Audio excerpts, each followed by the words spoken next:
Hello friends, welcome back to positive vibes. मैं रचना मालपानी आपका स्वागत करती हूँ। तो चलिए सुनते हैं आज की कहानी। ईगल जो अपनी ऊंची उड़ानें भरने के लिए प्रसिद्ध है।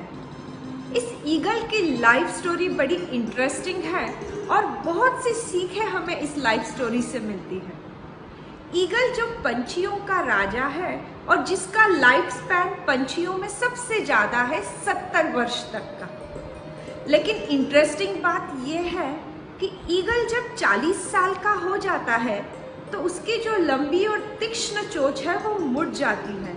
उसके पंख भारी और वजनदार हो जाते हैं और छाती से चिपक जाते हैं। इस वजह से ना तो वो अपने भक्ष्य को पकड़ पाता है, ना ही उसे खा पाता है, और पंख वजनदार हो जाने की वजह से ना ही वो उड़ पाता है।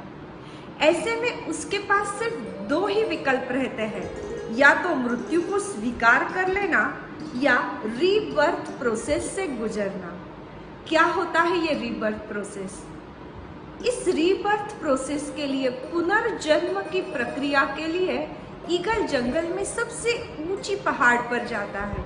वहाँ पे अपना घोंसला बनाता है, अपना घर बनाता है, और सबसे पहले उस पत्थर पर मार मार कर अपनी पूरी चोंच निकाल देता है, जिससे वो लहूलुहान हो जाता है। बहुत पीड़ा वेदना उसे सहनी पड़ती है और फिर से नई चोंच आने तक वह इंतज़ार करता है। उसके बाद नई और तीक्ष्ण चोंच आ जाने के बाद अपने शरीर के हर एक पंख को अपने से वह अलग कर देता है, वजनदार पंख पूरे निकाल देता है, और उसके बाद फिर से नए पंख आने तक का वह इंतज़ार करता है।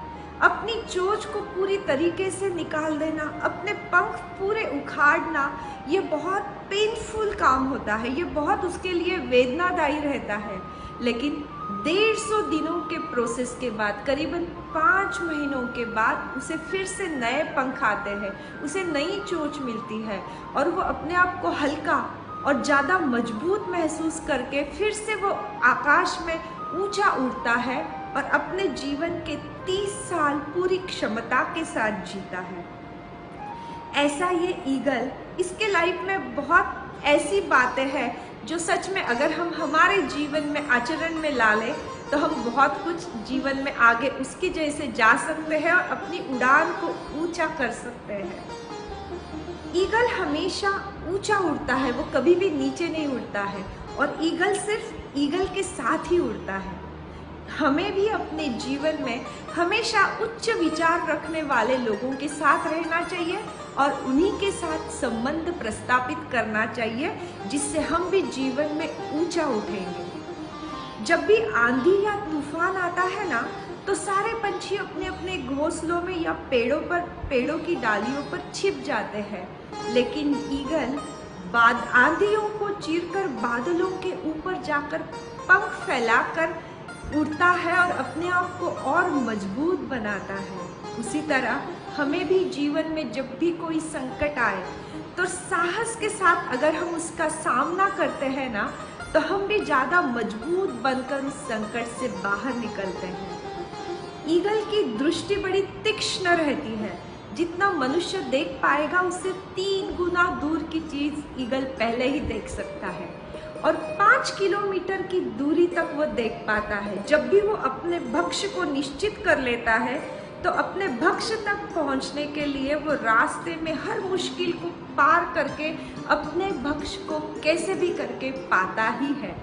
उसी तरह अगर हम भी एक बार जीवन में कोई गोल निश्चित कर लें तो रास्ते में कितनी भी मुश्किलें आ जाए, हमें भी ये निश्चित कर लेना चाहिए कि हर मुश्किल का सामना करते हुए मुझे अपने लक्ष्य की प्राप्ति करनी ही है। इस तरह, और सबसे महत्वपूर्ण उसका रीबर्थ प्रोसेस, जो बहुत मुश्किल और पेनफुल रहता है।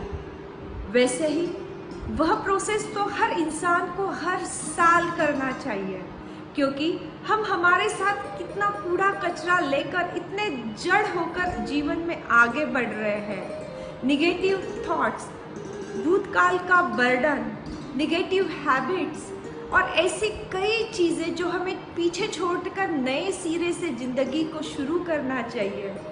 फिक्स्ड माइंडसेट्स, लेकिन हम ऐसा कुछ भी नहीं करते। हम अपने आप को भरते जा रहे हैं, हम जड़ होते जा रहे हैं और उसके साथ आगे बढ़ते जा रहे हैं। उसकी वजह से हमारी जो उड़ान है वो जितनी ऊंची होनी चाहिए उतनी नहीं हो पा रही। तो क्यों ना हम भी साल का कुछ समय ऐसा निकालें जिसमें हम अपने आप को खाली कर लें और जिससे नई उड़ान लेने के लिए हम भी तैयार हो जाएं। तो ये थी ईगल की बहुत ही इंटरेस्टिंग लाइफ स्टोरी।